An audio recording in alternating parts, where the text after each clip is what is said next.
Screen पर आपको जो महिला नजर आ रही है, इनका नाम है रीना। रीना सोशल मीडिया पर वीडियो बनाती थी, रील्स बनाती थी। अब उस रील्स पर वीरू जाटो नाम का एक आदमी लाइक्स और कमेंट्स करता था। दोनों एक दूसरे को नहीं जानते थे, लेकिन लगातार लाइक्स और कमेंट्स करने के बाद वो रीना के नोटिस में आया। रीना ने वीरू से बातचीत करनी शुरू कर दी।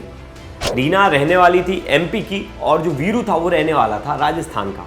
अब दोनों के बीच में दोस्ती हो गई, दोनों इंस्टाग्राम पर बात करने लगे। बात धीरे धीरे आगे बढ़ती गई और धीरे धीरे दोनों के बीच में प्यार हो गया। प्यार होने के बाद वीरू जो है रीना से मिलने के लिए राजस्थान से एमपी जाया करता था। अब इस बीच एक तीसरा शख्स था इस स्टोरी में जिसे इन दोनों का मिलना खल रहा था। रीना का मौसेरा भाई, रीना की मौसी का लड़का, जो कि रीना का बचपन में बॉयफ्रेंड था, लेकिन दोनों शादी नहीं कर सकते थे क्योंकि दोनों रिश्ते में तो भाई बहन थे। ऐसे में ये रिश्ता आगे तक चलता रहा और कुछ टाइम बाद रीना जो है वीरू से पीछा छुड़ाना चाहती थी। रीना वीरू को अपने जाल में फंसाती और कहती है कि तुम मुझसे मिलने आ जाओ। 600 किलोमीटर दूर वीरू जाता है रीना से मिलने और यहाँ रीना के साथ उसका एक्स बॉयफ्रेंड यानी उसका जो भाई है वो भी उसके साथ रहता है और अरुण और रीना दोनों मिलकर वीरू को मौत के घाट उतार देते हैं। इसमें अरुण का एक दोस्त है वो भी इसमें शामिल था और मारने के बाद डेड बॉडी को लेकर जाकर खाई में फेंक देते हैं। भला वो एक फॉरेस्ट ऑफिसर का जो उस रास्ते से गुजर रहे थे और कुछ दिनों बाद मतलब हत्या के कई दिनों बाद उन्होंने नोटिस किया कि एक बैग है जो कई दिनों से इस जगह पर पड़ा है। उन्होंने उस बैग पर नजर गई, उन्होंने बैग खोलकर देखा तो उसमें एक डेड बॉडी थी। वो हैरान रह गए, चेहरा पूरी तरह से सड़ चुका था, लेकिन ऐसे में पता कैसे चले कि डेड बॉडी किसकी है। आसपास में पूछा गया तो कोई गुमशुदगी की ऐसी रिपोर्ट नहीं, जो कदकाठी बताया गया था कोई ऐसी रिपोर्ट दर्ज नहीं हुई है। अब पुलिस के लिए बहुत बड़ा चैलेंज बन गया था कि पता लगाना कि डेड बॉडी है किसमें। उस बैग में एक नोटबुक भी था और उस नोटबुक में एक सर का सिग्नेचर था और एक स्कूल का नाम लिखा हुआ था। उस स्कूल के नाम से और उस सर के सिग्नेचर से आरोपी तक पुलिस कैसे पहुंची बताऊंगा इस वीडियो में। लास्ट तक इस वीडियो में बने रहिएगा। नमस्कार, मेरा नाम है प्रेष पांडे और आप देख रहे हो क्राइम तक। राजस्थान का भीलवाड़ा और भीलवाड़ा के रहने वाले वीरू जाटो। वीरू जाटो सोशल मीडिया पर अपना ज़्यादातर टाइम रील्स देखने, रील्स स्क्रॉल करने में बिता देते थे। ऐसे में कुछ टाइम पहले यानी 3 साल पहले उन्होंने एक रील देखा। रील किसका? रीना किरारकर का। अब रीना का जो रील था वो सोशल मीडिया पर उनके सजेशन में आया, उन्होंने देखा और उन्होंने उस रील को लाइक कर दिया और कमेंट कर दिया। रीना ने भी बाकायदा उनके कमेंट को लाइक कर दिया। अब वीरू ने सोचा कि मैं तो नोटिस में आ गया रीना ने मुझे देखा। अब रीना ने देखा कि वीरू जो है उसकी बाकी फ़ोटोज़ जो है उन पर भी लाइक कर रहा है, कमेंट कर रहा है। फिर धीरे धीरे दोनों एक दूसरे के कमेंट्स को लाइक करने लगे, फ़ोटोज़ को लाइक करने लगे, फ़ोटो पर कमेंट करने लगे, रील्स पर कमेंट करने लगे। फिर वीरू ने रीना को इंस्टाग्राम पर मैसेज भेजा, हाय हेलो कैसे हो, क्या कर रहे हो। धीरे धीरे दोनों की बातचीत शुरू होती है। बातचीत कई दिनों तक चलती है। फिर दोनों एक दूसरे का नंबर मांग लेते हैं, नंबर शेयर होता है। फिर दोनों एक दूसरे पे कॉल पर बातचीत करने लगते। ऐसे में दोस्ती बढ़ जाती है। अब दोस्ती बढ़ गई है दोनों की। अब दोनों जो है डिसाइड करते हैं कि मिलते हैं। तो वीरू जो है राजस्थान से एमपी जाता है और एमपी में जाकर जो है रीना से मिलता है। अब दोनों की दोस्ती बन गई। दोस्ती धीरे धीरे प्यार में बदल गई। अब दोनों एक दूसरे को प्यार करने लगे थे और अब दोनों के बीच में अच्छी तालमेल हो गई थी और 3 साल से दोनों एक दूसरे को जान रहे थे। अब कई साल बीत गए। अब रीना का एक भाई भी था जो मौसेरा भाई है, अरुण पटेल। वो वैसे तो उसकी मौसी का लड़का था, लेकिन बचपन में रीना का बॉयफ्रेंड था। अब दोनों भाई बहन थे रिश्ते में, तो दोनों की शादी नहीं हो सकती थी। तो दोनों ने इस रिश्ते को आगे तक वापस से कंटिन्यू रखा। उन्होंने ऐसा नहीं सोचा कि इस रिश्ते को ख़त्म कर देते। एक तरह से अफेयर ही था दोनों के बीच में, क्योंकि अरुण उससे शादी नहीं कर सकता था, लेकिन अरुण उसे छोड़ना भी नहीं चाहता था। अब अरुण को वीरू के बारे में पता चलता है तो अरुण वैसे रीना का पूरा खर्चा उठाता था। रीना को जितने भी उसने जेवरात पहने थे, वीडियो में आप देखे होंगे, वो सब जेवरात जो हैं वो अरुण ने गिफ्ट किए थे, उसके भाई ने। रीना के पास एक XUV 700 गाड़ी थी, वो गाड़ी भी अरुण ने गिफ्ट की थी। मतलब रीना के घर का पूरा खर्चा अरुण उठाता था, लेकिन अरुण उससे शादी नहीं कर सकता था क्योंकि वो उसकी बहन थी रिश्ते में। अब ऐसे में अरुण को गुस्सा आता था, वीरू का ज़्यादा इंटरफेयर इसके लाइफ में बढ़ गया था रीना के। अब वीरू को ये पता चलता है कि रीना और अरुण का संबंध है आपस में।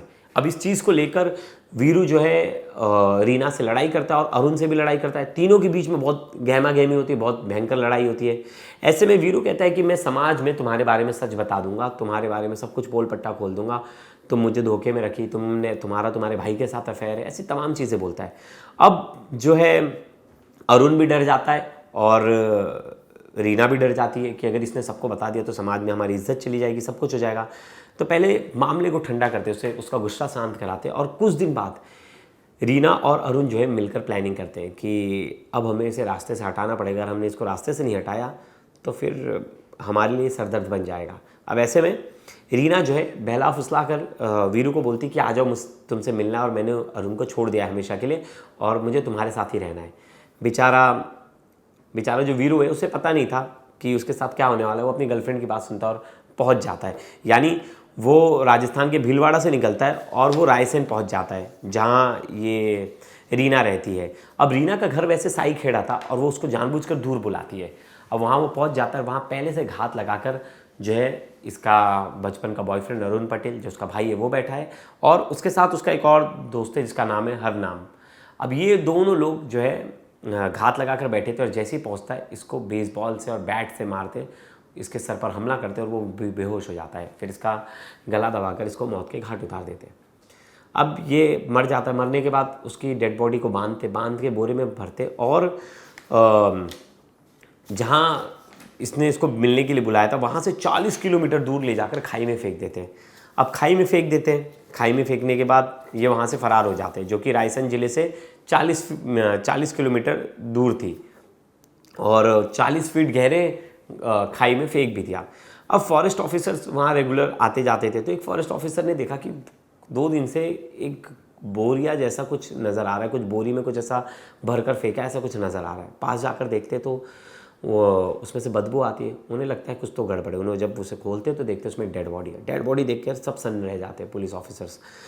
अब ऐसे में पता लगाना था कि डेड बॉडी है किसकी, तो आसपास में जो डेड बॉडी की फ़ोटो फॉरवर्ड कर दी जाती है हर ग्रुप्स में, लेकिन पता चलता है कि इस तरह का तो आदमी कोई आसपास से या आसपास के इलाके से कोई गायब नहीं है। ऐसे में उस बैग में एक नोटबुक भी था। उस नोटबुक के ज़रिए पुलिस जो है ये पता लगाने की कोशिश करती है कि एक्चुअल में ये नोटबुक है किसकी और इस आदमी से क्या लेना देना। तो पता चलता है, पुलिस जब इन्वेस्टिगेशन करती है तो पुलिस को उसमें पता चलता है इस स्कूल की तरफ से ये बुक बांटा है। उस स्कूल में जाती है, फिर पता चलता है कि किस सर ने उसको साइन किया, उस सर को दिखाया जाता है। फिर सर बताता है कि ये तो इस बच्चे की बुक है। अब उस बच्चे के परिवार तक पुलिस पहुंचने जाती है, लेकिन देखती तो घर में ताला लगा है। अब पुलिस भांप लेती है कि यही वो लोग होंगे जो हत्या में शामिल है और डेड बॉडी को फेंका है। पुलिस फिर ढूंढते कई दिनों बाद जो है हरनाम सिंह जो है वो मिल जाता है। हरनाम सिंह के बच्चे की किताब थी। ऐसे में पुलिस जो है पूछताछ करती है। हरनाम सिंह सब सच बता देता है, बोलता है कि मेरा दोस्त है अरुण पटेल, जो कि रीना का भाई भी है और बॉयफ्रेंड भी है, और रीना के उससे अवैध संबंध थे। इस वजह से उसने जो है वीरू को रास्ते से हटाया, क्योंकि वीरू भी उसका बॉयफ्रेंड था और वीरू से बोलता था कि तुम दोनों के रिश्तों के बारे में मैं सबको बता दूंगा समाज में, तुम लोग की इज्जत नहीं बचेगी, तुम लोग जो ढोंग कर रहे हो लोगों के सामने भाई बहन का, वो ज़्यादा दिन तक नहीं चलेगा। इसी बात से दोनों डर गए थे और दोनों ने उसकी मिलकर हत्या कर दी। और रीना भी इसमें शामिल है और अरुण भी इसमें शामिल है। दोनों की मर्जी से ये हत्या हुई और मैंने उस हत्या में उनकी मदद की। ऐसे में पुलिस ने पूरा केस सॉल्व कर लिया। रीना को सलाखों के पीछे भेज दिया, उसके साथ ही जो अरुण है उसे भी सलाखों के पीछे भेज दिया। जो इनका साथ दिया था, जिसने हरनाम ने, उसको भी सलाखों के पीछे भेज दिया। और पुलिस ने इसमें अच्छी इन्वेस्टिगेशन की। इस बाबत पुलिस ने क्या कुछ बताया, एक बार वो सुनते हैं। जब उसके पास में पुलिस पहुंची और उनसे पूछा कि भैया आपने चेक की है क्या कॉपी, उसके बाद में फिर हमने ये पता कर लगाया कि यह कॉपी है किसकी, क्योंकि हर टीचर को तो याद नहीं रहता है कि कितने सारे स्टूडेंट्स उसके पास पढ़ते हैं। तो फिर उसके बाद में उसको कॉपी दिखाई और हैंड राइटिंग से उसने पहचाना कि ये फलान जो है वो बच्चा हो सकता है। जब ये लीड मिली, ये सबसे बड़ी लीड थी। जब ये लीड मिलने के बाद में हमने पता किया तो पता चला कि ये बच्चा जिस घर में रहता है वह घर जो है वो 6-7 दिनों से ही बंद पड़ा है। किराए पर रहते थे वहां पे वो लोग, वो 6-7 दिनों से बंद पड़ा है। और बंद करने के बाद से ही वो जो परिवार है जो वहां रहता था वो वहां से गायब है। इसके आधार पर हम लोगों ने पता करना शुरू किया कि वो परिवार जो है वो कहाँ पर गया है, कैसे है, क्या है।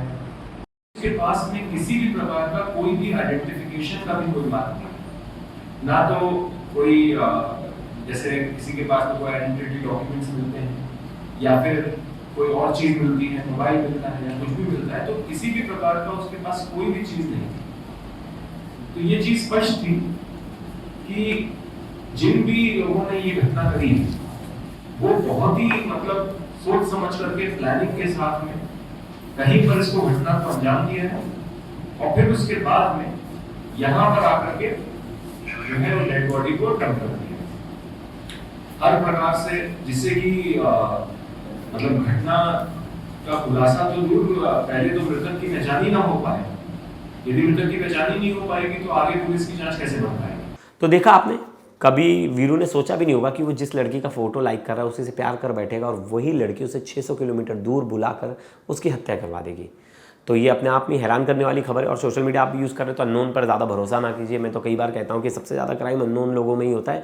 तो ऐसे में अगर आप भी किसी का फ़ोटो लाइक, शेयर और कमेंट कर रहे हो तो 2 बार ज़रूर रीना की ये स्टोरी देख लीजिएगा। और दोस्तों, इस वीडियो के बारे में आपकी क्या राय ज़रूर बताइएगा। तब तक के लिए धन्यवाद।